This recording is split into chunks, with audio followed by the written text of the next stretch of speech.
मोदी आपकी बात सुन नहीं रहा तो दूसरा रास्ता अपनाना पड़ेगा।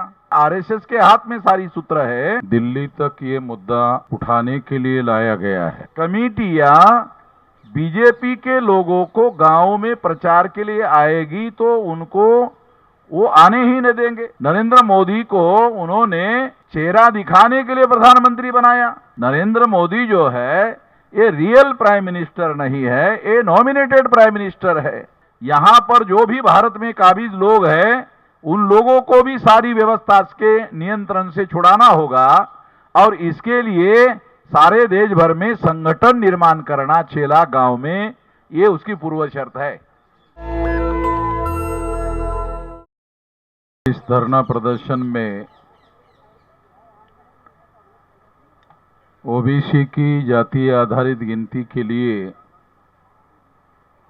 दिल्ली तक ये मुद्दा उठाने के लिए लाया गया है। साथियों,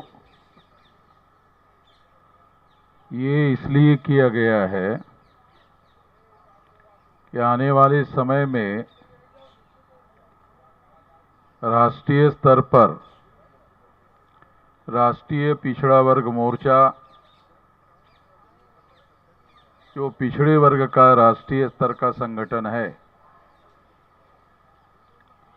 इस संगठन को आप लोगों को यहां से जाकर केवल एक काम करना है। जितने दिन तक सरकार गिनती नहीं करेगी उतने दिन तक ये मुद्दा जिंदा रहेगा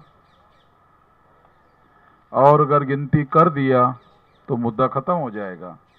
तो बेहतर है गिनती ना ही कर ले। बेहतर है ये गिनती करने के लिए तो ये धरना प्रदर्शन है। सरकार अगर गिनती नहीं करती है तो बेहतर है कि हमें आंदोलन करते रहने का मौका उपलब्ध रहेगा। अगर मान लेती है तो फिर तो ये मुद्दा खत्म हो जाता है, कोई और मुद्दा ढूंढना पड़ेगा। तो बेहतर है कि ये सरकार, क्योंकि उनके सामने एक संकट है, गिनती नहीं करते हैं तो संकट है, आंदोलन बढ़ेगा। गिनती करते हैं तो इन लोगों का वास्तविक आंकड़ा पता चलेगा। जैसे नीतीश कुमार ने बिहार में राज्य स्तर की गिनती की तो गिनती का आंकड़ा बिहार में निकला 64%। तो ये 64% जो बिहार में निकला है वो लगभग 64, 65, 67, 66 के आसपास ये आंकड़ा निकलने वाला है। सारे देश भर में इतना ही निकलेगा। तो हम लोग मानकर चलते हैं कि ये 64, 65 के आसपास है और अब हम लोग 52% के बजाय भविष्य में ये 64 जो बिहार में आंकड़ा निकला उतना मानकर चलते हैं। ये मानकर ही हम लोगों को प्रचार प्रसार करना चाहिए। अभी जो आपको मैं बताना एक ही मुद्दा बताना है, ज्यादा लंबी बात नहीं करना है। जो मौलिक बात मैं आपको बताना चाहता हूं वो क्या है कि अब आप लोगों को जाकर राष्ट्रीय पिछड़ा वर्ग मोर्चा की प्रत्येक राज्य में जितने जिले हैं उसमें कमेटियां बनाओ। राष्ट्रीय पिछड़ा वर्ग मोर्चा की कमेटी बनाओ। ये लोग ये मानने वाले नहीं है, ना माने कोई बात नहीं है। तो आप लोगों को जाकर राष्ट्रीय पिछड़ा वर्ग मोर्चा की जिला लेवल पर कमेटी बनाओ। फिर सारे देश भर में तहसील जो है वो राष्ट्रीय पिछड़ा वर्ग मोर्चा की तहसील में कमेटी बनाओ। बामसेप और भारत मुक्ति मोर्चा के द्वारा ये कमेटियां बामसेप की 625 जिलों में बनी हुई है। आप लोगों को वही कह रहा हूं जो बामसेव के लोगों को कहा गया है। उनको भी कहा गया है कि राष्ट्रीय पिछड़ा वर्ग मोर्चा की सारे जिले में लगभग ये 769 जिले हैं भारत में। भारत में जो जिले हैं वो 36 स्टेट हैं और 769 जिले हैं। तो हम लोगों को जो नॉर्थ ईस्ट रीजन है, जो बांग्लादेश है उसके बॉर्डर में, या ब्रह्मदेश के बॉर्डर में जो छोटे छोटे स्टेट है, अगर वो छोड़ दिए जाए तो हम लोग 32 राज्यों में एक कमेटियां बना सकते हैं। तो आप लोगों को ये कमेटियां बनाने का काम करना है, जिला लेवल की राष्ट्रीय पिछड़ा वर्ग मोर्चा की। और तहसील लेवल पर जो तहसील है देश में, उन तहसीलों में ये कमेटियां बनाना है। जिले की कमेटी बनेगी और जिले की कमेटी बनती है तहसीलों के गठन के साथ, गठन के आधार पर जिला बनता है। और अगर आपने तहसील कमेटी बनाई तो तहसील की कमेटी ब्लॉक और ग्राम पंचायत और गांव से बनती है। आप लोगों को ये बात समझा रहा हूं, बात को समझना जरूरी है। ये ओबीसी की जाति आधारित गिनती क्यों करना जरूरी है, क्यों करना जरूरी नहीं है, ये सब लोगों ने बताया। इसको मैं बताने वाला नहीं हूं, इसको मैं रिपीट करने वाला नहीं हूं, तो आपको मालूम हो गया। जो मौलिक बात मैं आप लोगों को बताना चाहता हूं वो ये है कि यदि हम डिस्ट्रिक्ट की कमेटी बनाते हैं राष्ट्रीय पिछड़ा वर्ग मोर्चा की, तो वो तहसीलों के साथ मिलकर बनती है। अगर आप तहसीलों की कमेटी बनाते हैं तो ब्लॉक, ग्राम पंचायत और गांव की कमेटियां बनाने से तहसील कमेटी बनती है।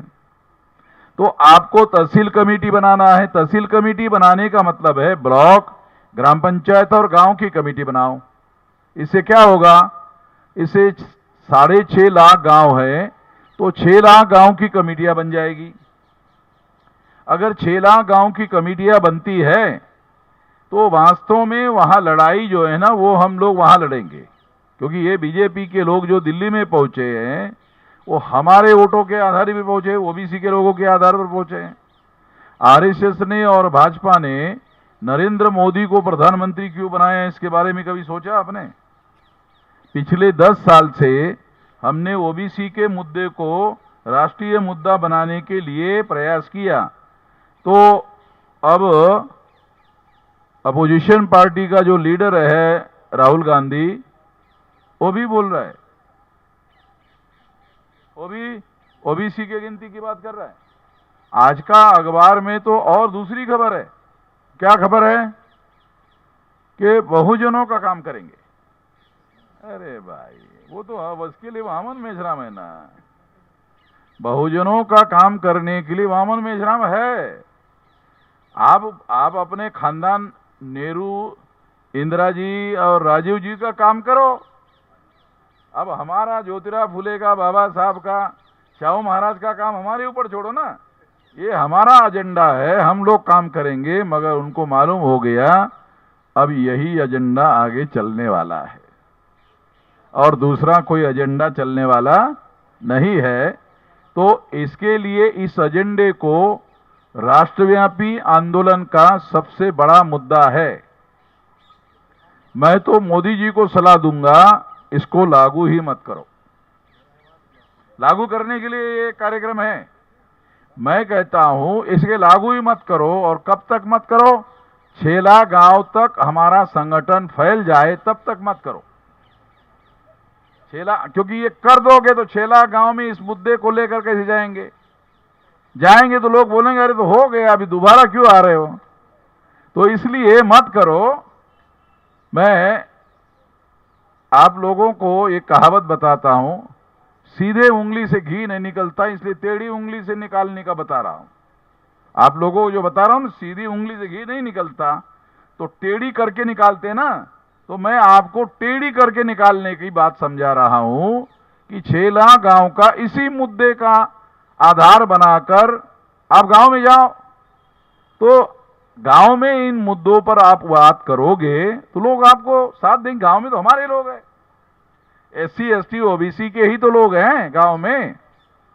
तो वो जो गांव में हमारे लोग हैं, गांव में आपकी शाखाएं बनेगी, कमेटियां बनेगी, 6 लाख गांव की कमेटियां बनेगी। जब 6 लाख गांव की कमेटियां बनेगी तो ये आंदोलन आंदोलन नहीं रहेगा, ये आंदोलन जन आंदोलन हो जाएगा, राष्ट्रव्यापी आंदोलन हो जाएगा। तो ये राष्ट्रव्यापी आंदोलन बनाने के लिए क्या करना चाहिए, ये बात मैं आपको समझा रहा हूं। हम इस पर लगे हुए हैं, हमसेप के द्वारा लगे हुए हैं, भारत मुक्ति मोर्चा के द्वारा लगे हुए हैं, राष्ट्रीय पिछड़ा वर्ग मोर्चा के द्वारा लगने के लिए आपको कह रहा हूं, आप ये कमेटियां बनाओ। जब 6 लाख गांव की कमेटियां राष्ट्रीय पिछड़ा वर्ग मोर्चा की बनेगी तो फिर तो ये कमेटियां बीजेपी के लोगों को गांव में प्रचार के लिए आएगी तो उनको वो आने ही नहीं देंगे, गांव में आने ही नहीं देंगे। नरेंद्र मोदी को उन्होंने चेहरा दिखाने के लिए प्रधानमंत्री बनाया, ये ओबीसी के आंदोलन की हवा निकालने के लिए बनाया, ताकि ये बताया जा सके कि देखो भाई आपका प्रधानमंत्री हमने बना दिया है। जब आप ओबीसी की गिनती क्यों कराना चाहते हो, आप ओबीसी की गिनती क्यों कराना चाहते हो, प्रधानमंत्री बनाने के लिए कराना चाहते हो ना।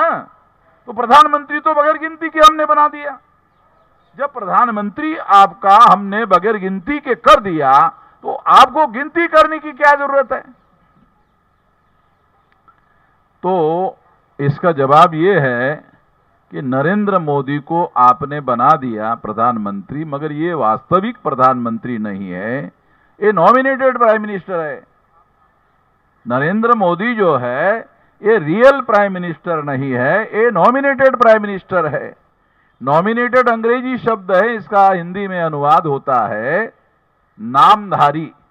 अरे हमको कामधारी चाहिए भाई, नामधारी नहीं चाहिए। ये नामधारी प्रधानमंत्री आपने बना दिया और वो नामधारी है, इसे उसने प्रूव कर दिया 10 साल में कि वो नामधारी ही है। क्यों, इसका सबूत क्या है नामधारी होने का? ओबीसी की गिनती नहीं किया, इससे सिद्ध हो गया नामधारी है, कामधारी नहीं है। अगर ओबीसी की गिनती का काम किया होता तो कहते कामधारी है, नहीं किया इसलिए कहते हैं नामधारी है। तो ये नामधारी प्रधानमंत्री जो है इसको आपने बनाया, इससे हमारी समस्या का समाधान होने वाला नहीं है।